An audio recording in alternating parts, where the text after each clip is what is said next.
Hello dear all student. आज की class mainly ये क्लास 12th के लिए बहुत इम्पॉर्टेंट होने वाली है। देखिए 12th क्लास का जो इंग्लिश मीडियम का कोर्स होता है, ठीक है, वो चाहे सीबीएसई बोर्ड हो या यूपी बोर्ड हो, कोई भी बोर्ड हो, क्लास 12th के इंग्लिश के जो सेक्शन बी होता है जिसको हम ग्रामर का पार्ट कहते हैं। ग्रामर के पार्ट में एक टॉपिक होता है दैट इज़ जिसको हम लोग नरेशन कहते हैं, यानी डायरेक्ट एंड इनडायरेक्ट स्पीच। तो बहुत सारे ऐसे बच्चों का कहना है कि सर थोड़ा सा इस टॉपिक को आप कंप्लीट करा दें पहले। तो हमने भी सोचा कि ये टॉपिक थोड़ा सा ज़्यादा इम्पॉर्टेंट भी है और इस टॉपिक को हम लोग पहले कंप्लीट करेंगे। मतलब यहाँ पर हम लोग तरीके से क्रैश कोर्स की बात करने वाले हैं। इस टॉपिक को हम बहुत जल्द पढ़ाएंगे। तो अगर हमें डायरेक्ट एंड इनडायरेक्ट स्पीच की शुरुआत करनी है, कैसे पढ़ना है, कैसे क्या करना है, इन सभी बातों को आप यहाँ पे ध्यान से समझिए। मान लीजिए पहले समझिए डायरेक्ट स्पीच होता क्या है। डायरेक्ट स्पीच का मतलब ये होता है कि वहाँ पर दो पर्सन अगर डायरेक्ट बात कर रहे हैं, जैसे मान लीजिए एक राम लड़का है और एक श्याम लड़का है। राम ने श्याम से कहा कि भैया कल छुट्टी है, और ये बात राम ने मैम से सुनी थी।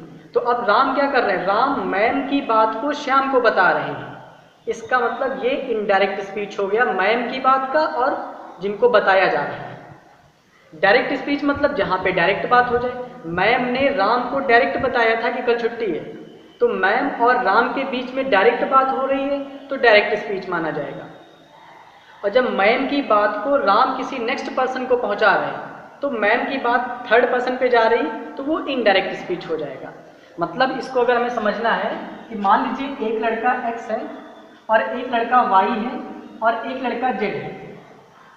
अगर x ने y से कुछ कहा, यानी अगर x ने y से कुछ कहा, तो यानी इनके बीच में जो भी कन्वर्सेशन हुआ है वो कन्वर्सेशन डायरेक्ट स्पीच माना जाएगा।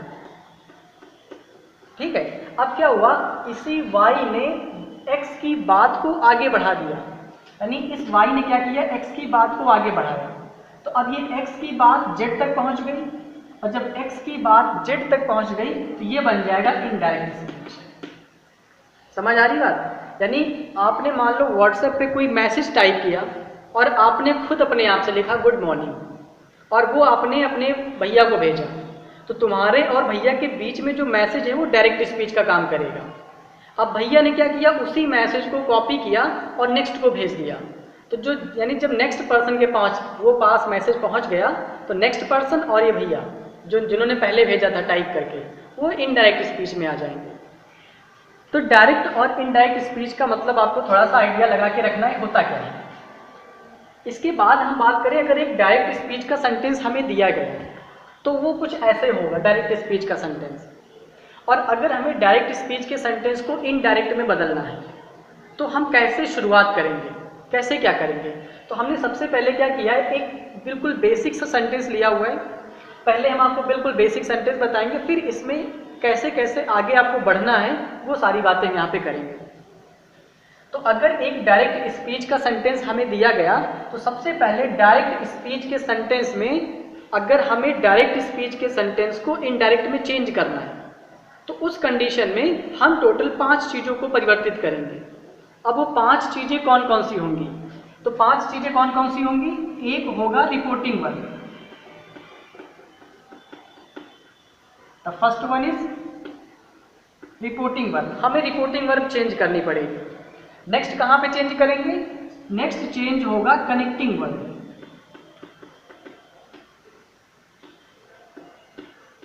यानी नेक्स्ट चेंज हम कनेक्टिंग वर्ड में करेंगे। थर्ड चेंज कहाँ पे करेंगे, थर्ड चेंज करेंगे प्रोनाउन को लेकर के। थर्ड चेंज हम प्रोनाउन में करेंगे और फोर्थ चेंज हम करेंगे टेंस में। और फिफ्थ चेंज कहाँ किया जाता है, कुछ ऐसे वर्ड होते हैं जो चीज़ों को निकट बताने की कोशिश करते हैं, जैसे दिस हो गया, दीज हो गया, हेयर हो गया, नाउ हो गया। ये कुछ ऐसे वर्ड होते हैं जो चीज़ों को मतलब ऐसा कहूँ निकटता प्रदर्शित करते हैं। तो जो 5वां चेंज होगा, यानी जो फिफ्थ चेंज करेंगे वो निकटता बताने वाले शब्दों में किया जाएगा।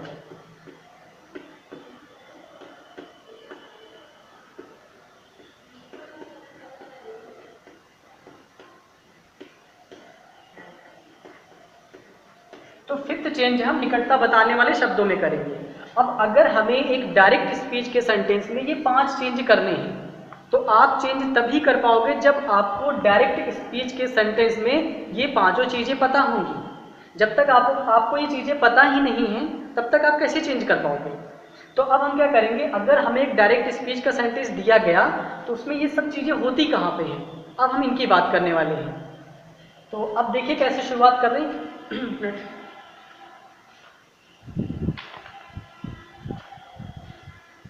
ओके, ध्यान दीजिए। तो सबसे पहला टर्म आता है रिपोर्टिंग वर्ब। मुझे चेंज करना पड़ेगा, तो सबसे पहले आपको रिपोर्टिंग वर्ब ढूंढना है कि अगर हमें एक डायरेक्ट स्पीच का सेंटेंस दिया गया तो उस डायरेक्ट स्पीच के सेंटेंस में रिपोर्टिंग वर्ब होती कहाँ है। तो आप देखो सेंटेंस में जो सेड या सेड टू वाला पोर्शन होता है, ठीक, सेंटेंस में यहाँ पे सेड या सेड टू लिखा होगा, इसी को हम बोलते हैं रिपोर्टिंग वर्ब। तो ये हो जाएगी रिपोर्टिंग वर्ब। रिपोर्टिंग वर्ब को हम शॉर्ट में आरपी लिख दे रहे हैं। तो हमने रिपोर्टिंग वर्ब का पता लगा लिया कि अगर डायरेक्ट स्पीच का सेंटेंस दिया जाएगा तो रिपोर्टिंग वर्ब यहाँ पे आपको हमेशा मिलेगी। इसके बाद नेक्स्ट आता है कनेक्टिंग वर्ड। कनेक्टिंग वर्ड का मतलब क्या होता है, देखो नाम है कनेक्टिंग, कनेक्टिंग का मतलब कनेक्ट करना। और कनेक्ट किसे करते हैं हम लोग, जो दो अलग अलग चीज़ें होती हैं, जो दो अलग अलग चीज़ें होंगी आप उन्हें कनेक्ट करोगे, ठीक है। तो आप देखो यहाँ पर अलग क्या क्या दिख रहा है, तो आप देखो एक ये सेंटेंस अलग दिख रहा है और एक ये सेंटेंस अलग दिख रहा है। दो सेंटेंस अलग अलग दिख रहे हैं ना, मतलब इस कॉमा और इन्वर्टेड कॉमा की जगह पर जो हम टर्म यूज करने वाले हैं वो यहाँ पे काम करेगा कनेक्टिंग वर्ड के जैसा।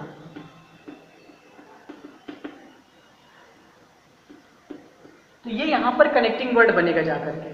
तो हमने कनेक्टिंग वर्ड पता कर लिया। कनेक्टिंग वर्ड आप वहाँ पे देखोगे जहाँ पर कॉमा और इन्वर्टेड कॉमा लगा होगा। तो हमने ये भी देख लिया। नेक्स्ट होता है प्रोनाउन। प्रोनाउन आप सभी को पता है, आई मी, ठीक, यानी आई हो गया, वी हो गया, यू हो गया, ही शी इट, यही तो प्रोनाउन होते हैं। यानी ऐसे शब्द जो नाउन की जगह पर प्रयोग किए जाए उनको प्रोनाउन कहा जाता है। तो आप देखो जो प्रोनाउन होगा आपको इस वाले सेंटेंस में मिलेगा। जो सेंटेंस रिपोर्टेड स्पीच के अंदर बंद रहता है उस सेंटेंस को हम कहते हैं रिपोर्टेड स्पीच, सॉरी, जो सेंटेंस इन्वर्टेड कॉमा के अंदर बंद रहता है उस सेंटेंस को कहते हैं रिपोर्टेड स्पीच। तो आप देखो ये सेंटेंस इन्वर्टेड कॉमा के अंदर बंद है, यहाँ से शुरू हो रहा है और यहाँ पर जाकर के खत्म हो रहा है, मतलब ये पूरा का पूरा सेंटेंस बन जाएगा रिपोर्टेड स्पीच।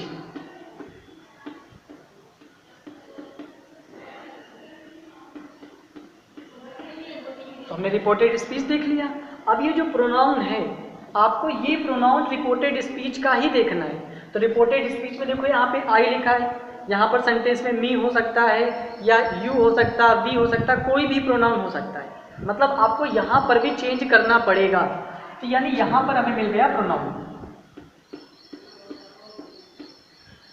हमने प्रोनाउन देख लिया। प्रोनाउन के बाद नेक्स्ट चेंज हम करते हैं टेंस को लेकर के, और ये टेंस भी आपको रिपोर्टेड स्पीच में ही देखना है। और टेंस आप कैसे पहचानोगे, टेंस पहचानने का बहुत अच्छा तरीका है कि आप हर टेंस की हेल्पिंग वर्ब पता रखो और आप इस सेंटेंस में ये देखो कि कहाँ पर आपको हेल्पिंग वर्ब दिखाई पड़ रही है। तो आपने पढ़ा भी हुआ है कि जो एम लिखा हुआ है, ठीक है, ये एम यहाँ पर हेल्पिंग वर्ब का काम कर रहा है और यही एम आपको टेंस के बारे में इंफॉर्मेशन दे रहा है। यानी हम जब इसको इनडायरेक्ट में कन्वर्ट करेंगे तो हमें इसमें भी चेंज करना पड़ेगा। तो यानी प्रोनाउन के बाद आपको टेंस मिलने वाला है, यानी ये हो गया टेंस। हमने टेंस पता कर लिया। फिर निकटता बताने वाले शब्द, इनको बताने के लिए हम लोग क्या करेंगे, यहाँ पर कुछ पर्टिकुलर टर्म सीखेंगे, जैसे टुडे हो गया, टुमारो हो गया, यस्टरडे हो गया, दिस, ठीक है, ये सब निकटता बताने वाले शब्द होते हैं। तो इनको मैं यहाँ पर डिटेल से खुद लिखवाऊंगा और वो आपको लर्न करके रखने हैं ताकि आप ऐसे सेंटेंस में इनका प्रयोग कर पाओ, ठीक है। तो आपने सबसे पहले देखा कि अगर मुझे एक डायरेक्ट से इनडायरेक्ट में जाना है, यानी आप समझ लो कि एक तरफ डायरेक्ट है और बीच में एक बॉर्डर लाइन है, दूसरी साइड इनडायरेक्ट है, कुछ ऐसे समझो। और अगर आपको डायरेक्ट को जंप कर दे, यानी डायरेक्ट पे आप खड़े हो और ये जंप करके आपको इनडायरेक्ट पे जाना है, तो आपको बीच में 5 चीज़ों को पहले फेस करना पड़ेगा, यानी 5 दीवारों को आपको तोड़ना पड़ेगा, तब आप इनडायरेक्ट में पहुँचोगे जाकर के। तो अगर हमें इन्हें ब्रेक करना है तो सबसे पहले हमें पता होना चाहिए कि ये है कहाँ पे। जब हम ये पता कर लेंगे कहाँ पर है तो आप इनको आसानी से ब्रेक कर पाओगे। तो गाइस आज हमने आपको सेंटेंस में बताया कि ये सब चीज़ें आप सेंटेंस में कैसे ढूंढोगे। जब आप सब चीज़ें ढूंढ लोगे तो इनको चेंज कैसे करना है, इन सभी चीज़ों को हम लोग नेक्स्ट क्लास में डिस्कस करेंगे। और पढ़ाई का सबसे अच्छा तरीका क्या होता है, जब भी आप पढ़ाई करो कहीं पर भी पढ़ो, हमेशा आपके कॉपी यहाँ पे आपके हाथ में एक कॉपी और एक पेन जरूर होना चाहिए, क्योंकि जो चीज़ें आप खुद बनाओगे नोट्स वो आपके लिए बेस्ट नोट होता है। तो आप जब भी पढ़ाई करें चीज़ों को नोट करें, और ये चीज़ें आपके फ्यूचर में बहुत काम आने वाली हैं, आपके एजुकेशन से जुड़ी हुई और आपके इंग्लिश, हमने पहले बताया इंग्लिश का स्कोप आज के टाइम पर बहुत ज़्यादा बढ़ता चला जा रहा है। Okay, thank you very much.